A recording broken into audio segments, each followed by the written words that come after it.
Jeni pacient me diabet, mos pritni rënien e pamjes të vizitoni te mjeku i syve, po lajmëroni menjëherë pasi dëmtimet mund të jenë të rënda që mund t'ju çojnë edhe në verbërim.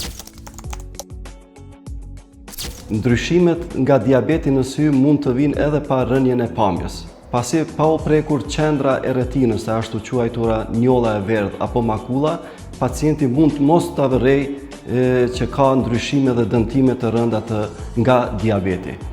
Prandaj duhet të lajmërohet te mjeku i syve në mënyrë që mjeku i syve të përcaktojë shkallën e dëmtimit dhe urgjencën e intervenimit.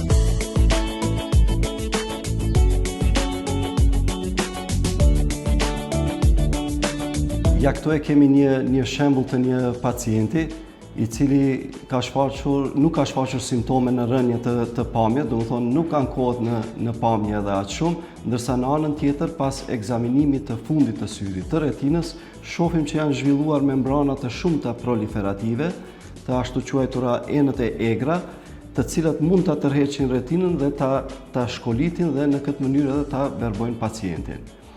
Ky pacient nuk është lajmëruar me kohë te mjeku i syve dhe përgjatë një kohe kanë ardhur deri te dëmtimet e rënda, prandaj tani menaxhimi dhe trajtimi është shumë më i rëndë dhe më i vështirësuar sesa që kishte më qenë nëse ishte lajmëruar me kohë.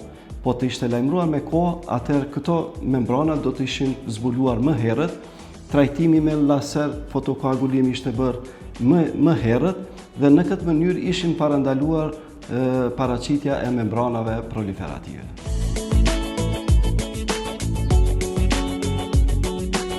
Në rastin konkret, plani është që së pari do të bëhet laser fotokoagulimi i retinës, aq sa mundemi.